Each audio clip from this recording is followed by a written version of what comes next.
Hello everyone, मेरा नाम नासिर नवाज है और मैं ऑस्ट्रेलिया में रजिस्टर्ड माइग्रेशन एजेंट हूँ।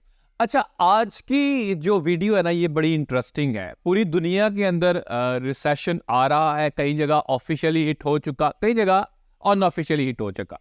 ऑस्ट्रेलिया में क्या हालात है? ऑस्ट्रेलिया में एम्प्लॉयमेंट का जो है वो रिसेशन आ रहा है भाई। मिसाल के तौर पे स्किल वर्कर्स नहीं मिल रहे, यानी स्किल्ड लोग जो है उनका रिसेशन आ चुका। इतनी कमी है कि इनको ओवरसीज से लाने पड़ रहे हैं। मेरे पास 3 डिफरेंट तरह की न्यूज़ हैं, रिपोर्ट्स हैं। मैं उनमें से चीज़ा चीज़ें पढ़ूंगा और ये बड़ी इंटरेस्टिंग चीज़ें हैं कि अभी चल क्या रहा है। मिसाल के तौर पे एक खबर ये है कि 3 in 4 employers offer higher than planned salaries amid skill shortage. उन्होंने कहा जी 3 में से 4 ऐसे एम्प्लॉयर्स हैं जो कि प्लान्ड सैलरीज जो थी ना, उसमें से भी ज़्यादा इंक्रीज मतलब इंक्रीमेंट दे के या ज़्यादा ऑफर करके लेना चाह रहे हैं। मिसाल के तौर पे अगर किसी को चाहिए था एम्प्लॉय और इन्होंने प्लान किया होता यार ये तो $70,000 में मिल जाएगा, तो उसको शायद 80 करना ऑफर पड़ गया। क्यों? लोग नहीं मिल रहे, स्किल शॉर्टेज काफ़ी ज़्यादा है। आगे बात करते हैं। Move comes as nearly 9 in 10 organization are suffering from a lack of talent, यानी उनके जो स्किल्ड लोग हैं इंडस्ट्री के लिए जो चाहिए ना, वो नहीं मिल रहे। अब वो नहीं मिल रहे कहाँ से? डोमेस्टिकली नहीं मिल रहे, ऑस्ट्रेलिया के अंदर से नहीं मिल रहे। तो कहाँ से लोग आएंगे भाई? ये आएंगे ऑफशोर से। आगे चल के मजीद बात हुई। Higher than planned salaries are being laid out on negotiation tables as Australian employers brace for an anticipated skill recession according to a new report. यानी स्किल रिसेशन है भाई। मतलब लोगों का मसला ये है कि यार एम्प्लॉयमेंट नहीं हो रही, पूरी दुनिया का मसला इनका ये है कि एम्प्लॉय नहीं मिल रहे। तो ये उल्टी चल रही है, उल्टी गंगा बह रही है और चीज़ें जो है उस तरह नज़र जो लोग जो हैं उनको नज़र नहीं आ रहे कि स्किल या टैलेंटेड नहीं मिल रहे, तो कहाँ से आएंगे ओवरसीज से। आगे चल के बात करते हैं।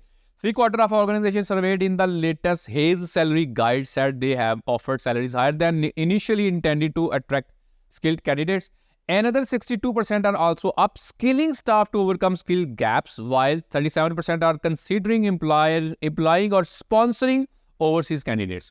कहते 62 में तो % लोगों ने ऐसा किया ऑर्गेनाइजेशंस ने कि उन्होंने अपनी अपस्किल करने के लिए लोगों को उन्होंने पैसा लगाया।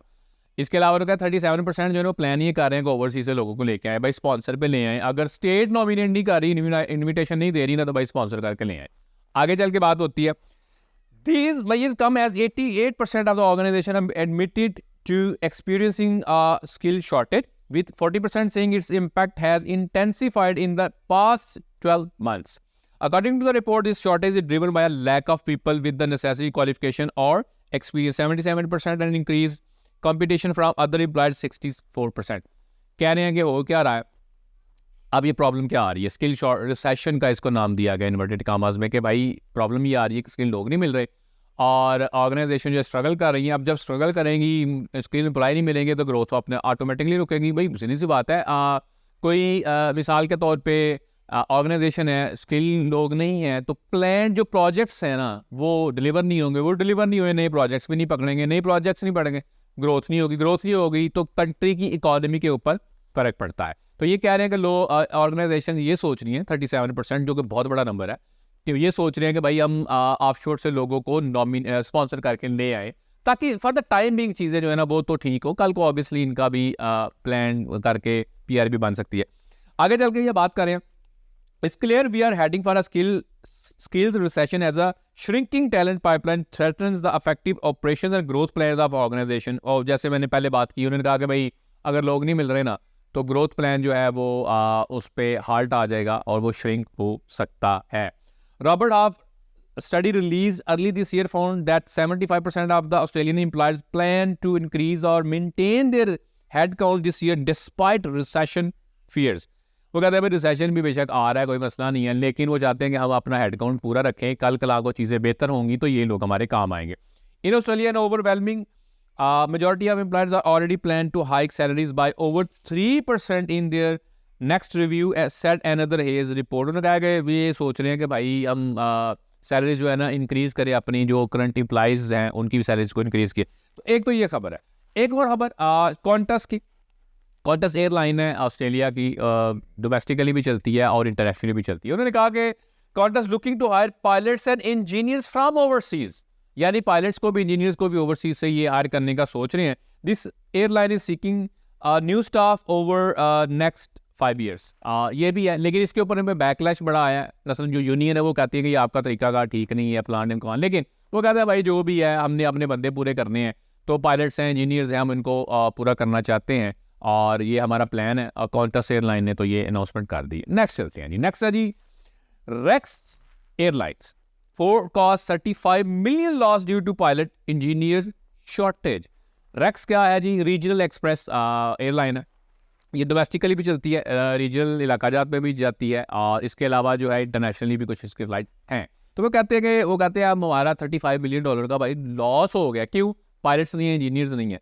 आगे चल के ये कहते हैं कि lack of pilots and engineers as well as a drop in business travel for the reduced flight.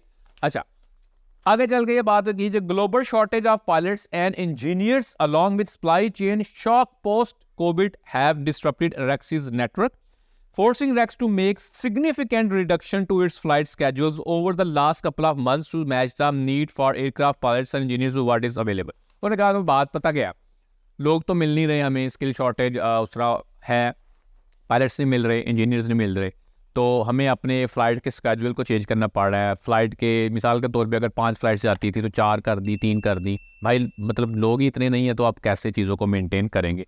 तो so on and so forth, ये काफ़ी सारी इसके ऊपर खबरें आई हैं। अब देखिए इन्होंने फोकस किया इंजीनियर्स के ऊपर, पायलट्स के ऊपर। इसी तरह अगर आप दूसरी रिपोर्ट्स पढ़ें ना, तो काफ़ी सारी ऐसी ऑक्यूपेशन है जिसमें स्किल शॉर्टेज मौजूद है। स्किल शॉर्टेज कहाँ से पूरी होगी भाई? पूरी होगी ओवरसीज से। डोमेस्टिकली तो लोग जितने हैं वो तो काम कर रहे हैं, लेकिन स्किल्ड या टैलेंटेड उतने नहीं हैं कि हर जो इंडस्ट्री है उसके गैप को कंप्लीट या कवर किया जा सके। तो होता क्या, मिसाल के तौर पे अभी 1,90,000 जो है टोटल स्किल माइग्रेशन का नंबर इन्होंने शाया किया। उन्होंने कहा कि नेक्स्ट फिस्कल ईयर जो कि जुलाई से स्टार्ट हो रहा है, जुलाई 2023 से लेकर 30 जून जो है 2024 तक ये लेके चल रहे हैं। तो इसमें ये बड़ा नंबर है, लेकिन अगर जिनका इन्विटेशन नहीं आता, पॉइंट सिस्टम में पूरा नहीं हो पा रहे, तो कहने का मतलब ये कि जो ऑर्गेनाइजेशंस है ना वो स्पॉन्सर भी करने को तैयार होंगी अगर कोई टैलेंटेड है। समटाइम्स क्या होता है कि लोग एज की वजह से, बहुत ज़्यादा एज की वजह से उसका पॉइंट्स नहीं बन पाते। कोई अगर लेट्स से मैरिड है, वाइफ की तरफ से उनको पॉइंट्स नहीं आ पा रहे तो वो नहीं हो पाता। अच्छा, लेकिन अगर कोई लेट्स से ये समझता है कि उसके पॉइंट्स पूरे होते हैं, मिनिमम 65 का एलिजिबिलिटी क्राइटेरिया, अपने भी 50 है, 15 अगर 491 आप अप्लाई कर रहे हैं तो स्टेट ने शामिल कर दिए, तो भाई आपको ट्राई ज़रूर करना चाहिए। ऑस्ट्रेलिया आइंदा आने वाले 1-2 साल तो बहुत अच्छा है, मजीद भी रह सकता है, अभी इसका पता नहीं है। लेकिन कहने का मतलब ये कि ये इस जो रिपोर्ट्स आ रही है ना वो 2030 की बात कर रहे हैं कि भाई लोग चाहिए, और जो इकॉनमी है, जीडीपी है, उसको हमने बड़ा करना है, हमने ग्रोथ की तरफ जाना है। पोस्ट कोविड हमें बड़ा नुकसान हुआ है, सप्लाई चेन के अंदर बड़ी सारी चीज़ें नुकसान में आ गई, तो स्किल्ड जो लोग हैं वो इनको चाहिए। मतलब ये है कि अगर आप समझते हैं आप ये कर सकते हैं या आप कहीं भी खड़े हैं, तो भाई ये लाजमी ट्राई करें, इससे काफ़ी सारा आपको फ़ायदा हो सकता है। अब होगा क्या कि आप जैसे ही एलिजिबल हो जाएंगे तो आपको जो पॉइंट सिस्टम है, बेसिकली पॉइंट सिस्टम को आपने देखना है। 65 एलिजिबिलिटी क्राइटेरिया है, तो उसको आप लेके चलें और लाजमी ऑस्ट्रेलिया के लिए अप्लाई करें। ये हॉट फेवरेट डेस्टिनेशन भी है, इकॉनमी भी बड़ी है, ग्रो भी कर रही है, और इसमें सैलरी पैकेजेस भी अच्छे हैं। आपको कोई सवाल है, कमेंट है, क्यूरी है, आप कमेंट बॉक्स में कमेंट कर सकते हैं। हमें सपोर्ट करने के लिए, हमारे चैनल को सपोर्ट करने के लिए सब्सक्राइब करें। Thank you.